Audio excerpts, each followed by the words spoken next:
नमस्कार विद्यार्थी आणि पालक मित्रांनो, स्वागत आहे तुमचं परत एकदा डीपीटी मेडिकल कन्सल्टन्सीमध्ये।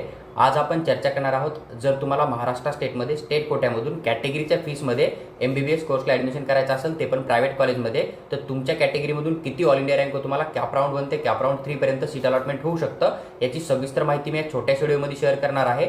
एक महत्त्वाची गोष्ट, मी हा जो एक्सपेक्टेड कट ऑफ शेअर करत आहे तो लास्ट इयर जेवढ्या काय सीट होत्या कॅटेगरी वाईज त्याच्यानुसार कट ऑफ शेअर करत आहे, ही गोष्ट लक्षात ठेवा।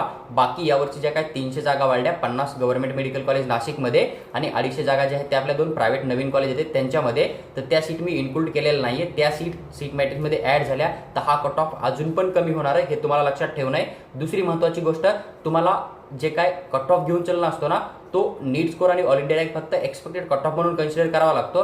तुम्हाला जे काय शुअर सीट अलॉटमेंट होतं ना, ते तुमच्या कॅटेगरी रँकनुसार होतं आणि रिझल्टमधली कॅटेगरी रँक काही महत्त्वाची नाही, ही गोष्ट लक्षात ठेवा। ज्यावेळेस तुम्ही महाराष्ट्र स्टेट काउन्सिलिंगमध्ये ॲप्लिकेशन फॉर्म भरणार आहे, त्याच्यानंतर तुम्हाला SML लिस्ट दिली जाते।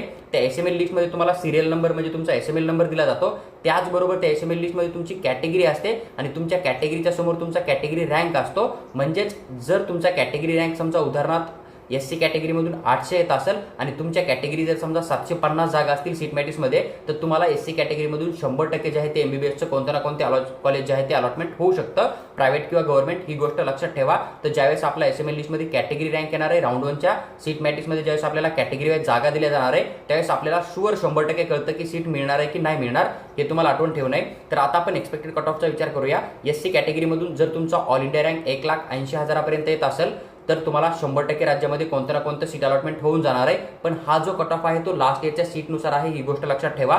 ST कॅटेगरीसाठी जवळपास 3,83,000च्या आसपास जर तुमचं ऑल इंडिया रँक येत असेल, तर तुम्हाला सीट अलॉटमेंट होऊ शकतं। फीजेमधून 1,07,000 ते 1,10,000च्या दरम्यान जर तुमचं ऑल इंडिया रँक येत असेल, तुम्हाला सीट अलॉटमेंट होणार आहे। NTB साठी 1,46,000 ते 1,47,000च्या दरम्यान तुम्हाला सीट अलॉटमेंट होऊ शकतं। NTC मधून 88,000 ते 89,000 पर्यंत तुम्हाला सीट अलॉटमेंट होणार आहे। NTD कॅटेगरीमधून 85,000 ते 86,000 तुम्ही एक्सपेक्टेड घेऊन चालू शकतात। OBC कॅटेगरीमधून 88,000च्या आसपास जर तुमचा ऑल इंडिया रँक येत असेल, तर तुम्हाला सीट अलॉटमेंट होऊ शकतं। ACBC कॅटेगरीमधून 89,000च्या आसपास तुमचा ऑल इंडिया रँक येत असेल, तुम्हाला कोणतं ना कोणतं प्रायव्हेट कॉलेज 100% अलॉटमेंट होणार आहे। ओपन कॅटेगरीमधून 87,000 पर्यंत तुमचं ऑल इंडिया रँक येत असेल, तर तुम्हाला राज्यामध्ये जे आहे ते सीट अलॉटमेंट होऊ शकतं। जर तुम्ही IQ किंवा NRI कोट्यामध्ये ॲडमिशन करायचा विचार करतात, तर तुमचा 9,90,000 किंवा म्हणजे 10 लाख 11 लाख 12 लाख जरी ऑल इंडिया रँक आला, म्हणजेच तुम्हाला 213 पेक्षा एक जरी मार्क जास्त असेल किंवा मग रिझर्व्ह कॅटेगरीमधून 177 पेक्षा एक जरी जास्त मार्क असेल समजा, तरी तुम्हाला तुमच्या कॅटेगरीमधून जे आहे ते मॅनेजमेंट कोट्यामधून 100% राज्यामध्ये सीट अलॉटमेंट होऊ शकतं।